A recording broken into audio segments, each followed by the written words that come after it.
Cordial saludo, mi nombre es Lina Ulloa, hago parte de el curso de Propiedades y Contaminación del Suelo y les voy a hablar en este caso acerca de la unidad 1 y 2, donde vamos a recopilar el estudio de caso en una presentación.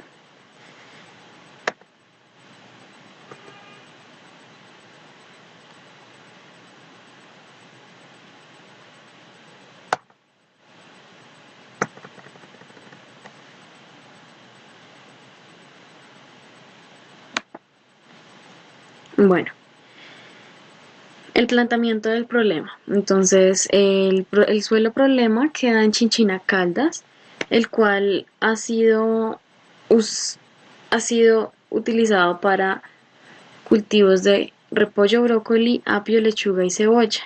Entonces, en este suelo, por un muy largo tiempo, se ha usado los pesticidas, herbicidas y aparte se ha realizado el riego con aguas arriba que tiene vertimientos industriales. Entonces, tenemos una serie de problemas que son que existen metales pesados en el suelo, los cuales están sobrepasando significativamente los límites de permisividad del ICONTEC. Además, están dejando moléculas de organofosforados y derivados de halógenos. Entonces, todos estos compuestos están siendo retenidos por la materia orgánica del suelo y esto lo absorben las raíces de todas estas hortalizas cultivadas, lo cual está generando graves problemas para los consumidores y para los productores de la zona. Entonces, generan riesgos sanitarios por intoxicación. Las características del suelo. Entonces, estamos hablando de un suelo que es muy fértil. Las tierras de esta zona se caracterizan por ser suelos fértiles, son suelos con altos contenidos de materia orgánica y variable al intercambiarse y bajo en cationes intercambiables. Bueno, en la actividad número 1 nosotros estuvimos manejando una tabla en donde nos daban una serie de información. Entonces teníamos que identificar qué tipo de suelo era el suelo de Chinchina. Entonces aquí ya realizamos el ejercicio y el suelo nos resultó ser franco arenoso. Este suelo se caracteriza por ser un suelo con alta productividad agrícola debido a su textura relativamente suelta y a su fertilidad procedente de los limos. Entonces es un suelo que nos permite tener una muy buena cosecha de todos estos alimentos y hortalizas de los que llevamos hablando. La clasificación del suelo de acuerdo al pH. Entonces el pH de este suelo es de 5.18 y la materia orgánica es del 10%. Entonces este suelo tiene muy buena materia orgánica, como les hablaba, es extremadamente fértil. Es un suelo que es moderadamente ácido. Entonces esto significa que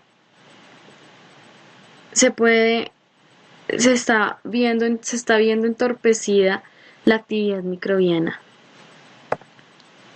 Vamos a hablar sobre la formulación de la hipótesis del problema. Entonces, yo quise hablar acerca bueno, la problemática para mí es el control de plagas en cultivos por medio del método de fumigación con plaguicidas.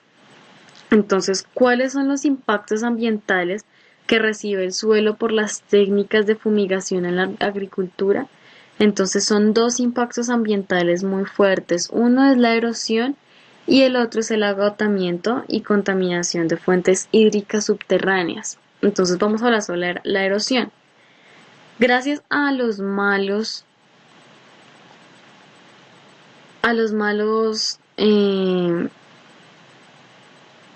a las malas prácticas agropecuarias, se puede decir, se está generando erosión en los suelos, ya que hay una localización inapropiada de estos cultivos, los suelos están desnudos por el uso generalizado de herbicidas o por efecto de las quemas, laboreo excesivo en el suelo y por el manejo inadecuado de las aguas de escorrentía. Entonces también vemos que se están contaminando las fuentes hídricas y se están agotando porque muchas veces están extrayendo de estas capas freáticas el agua para el riego de estas plantas, pero no se tiene en cuenta que también se están aplicando estos plaguicidas y herbicidas, lo cual genera que las escorrentías del suelo, que es la naturaleza, se devuelvan a la capa freática, y estas aguas están llenas de estos plaguicidas y de estos contaminantes que nos están generando un grave impacto en estas capas freáticas. Vamos a hablar sobre dos propuestas de solución. Una es la fitorremediación y la otra es la biorremediación. La fitorremediación es la capacidad que tienen algunas plantas de retener en su organismo, en su cuerpo, en su tallo, sus hojas, su raíz, algunos compuestos que son altamente tóxicos, como los metales pesados, metales radioactivos, compuestos orgánicos y compuestos derivados del petróleo. Vamos a hablar acerca de las ventajas y las desventajas. Entonces, la ventaja es que se realiza sin necesidad de transportar el suelo. Entonces, esta propuesta se puede realizar in situ o ex situ.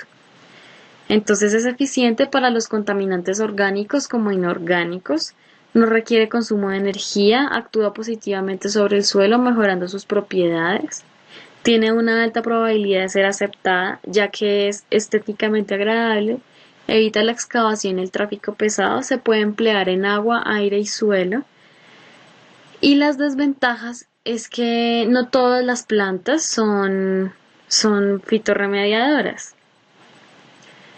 Otra desventaja es que hay muchas especies que en realidad tienen esta ventaja o esta facultad de absorber estos nutrientes, no estos componentes, pero son muy lentas en ese proceso. Este proceso se ve limitado por las concentraciones que hayan en el suelo de estas sustancias tóxicas. En el caso de la fitovolatilización, los contaminantes acumulados en las hojas se vuelven a ser liberados al ambiente. Los contaminantes acumulados en maderas pueden liberarse por procesos de combustión. No todas las plantas, como ya les decía antes, son acumuladoras o tolerantes a estos compuestos. Se requieren áreas relativamente grandes y en sistemas acuáticos pueden favorecer a la proliferación de plagas como los mosquitos. Esta imagen nos habla sobre las tecnologías de la fitorremediación. Las tecnologías son 5: fitodegradación, fitovolatilización, fitoestabilización y fitoestimulación. Entonces, todas cumplen una función muy importante para degradar, para absorber estos contaminantes. Entonces, inicialmente se estabiliza el contaminante y de allí ya se puede extraer el contaminante del suelo. Entonces es la fitoextracción, es cuando pasa por las raíces a través del tallo y llega a las hojas. En las hojas pueden pasar dos procesos. Uno es que se volatilicen estos compuestos y el otro es que se degrade. Ahora vamos a hablar sobre la biorremediación. Entonces es una tecnología que utiliza microorganismos para transformar estos contaminantes. Entonces, la biorremediación se puede utilizar para descontaminar aguas o suelos. Las ventajas es que la biorremediación suele tener menores costos que otros tratamientos, tiene como objetivo degradar y detoxificar contaminantes peligrosos, pero tiene muchas más desventajas que ventajas. Entonces, la dificultad para predecir el funcionamiento de este tratamiento. Es muy difícil predecir que el tratamiento salga a flote, que el tratamiento salga bien. ¿Por qué? Porque los microorganismos son muy sensibles a las temperaturas, al pH, a la toxicidad del contaminante, a la concentración de la humedad, al contenido de humedad, a la concentración de los nutrientes y de oxígeno. Entonces, cuando estos parámetros no se mantienen constantes, hay un decremento de la actividad microbiana, donde estos microorganismos van a morir y hay una degradación y se prolongará el periodo del tratamiento. Bueno, en esta imagen les quiero mostrar cómo es que es el proceso de la biorremediación.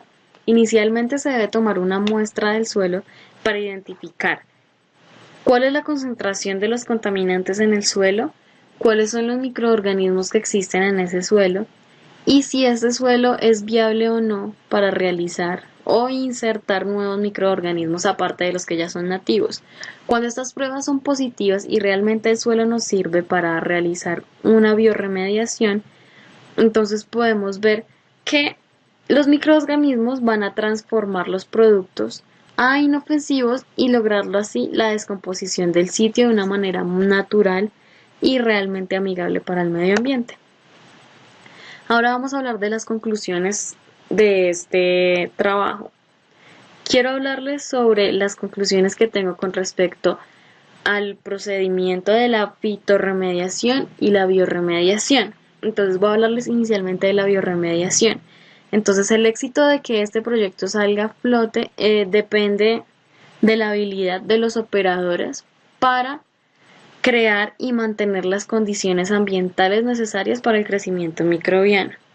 Lo que les decía, cuando estos parámetros no son estables, no son constantes, este procedimiento no puede salir bien. Y es cuando es un procedimiento inacertado, no llega a ningún punto. Entonces la biorremediación muchas veces no es suficiente para tratar un lugar contaminado, por lo tanto se debe utilizar otro tratamiento. Es decir, que la biorremediación debe ser el complemento de otro tratamiento. Lo digo en el caso de que la biorremediación debería ser un tratamiento final, en el que ya haya una concentración muy baja en el suelo de estos contaminantes y que los microorganismos puedan reaccionar de la mejor forma, porque cuando ya están muy altos la concentración, los microorganismos no soportan muchas veces la toxicidad. Ahora voy a hablar desde la fitovolatilización. Entonces, cuando existe en la fitorremediación la fitovolatilización, que es cuando los contaminantes que pasan por todo el tallo y las hojas se volatilizan, es un muy grave problema porque vuelven los contaminantes al ambiente y se podría generar otro proceso en los cuales absorban estos contaminantes, pero se aumentarían los costos y sería muy difícil esta acción. Entonces es muy importante que si vamos a realizar la fitorremediación, tengamos en cuenta qué plantas realizan fitovolatilización y qué tipo de contaminantes vamos a tratar, de qué forma se están estabilizando estos contaminantes para que puedan llegar de nuevo o no al ambiente. Estas han sido las biografías más importantes que he utilizado para el desarrollo del documento. Así que les agradezco su atención prestada, ha sido un gusto hacer parte de este curso y pues estoy satisfecha porque he aprendido lo necesario. Muchas gracias y hasta luego.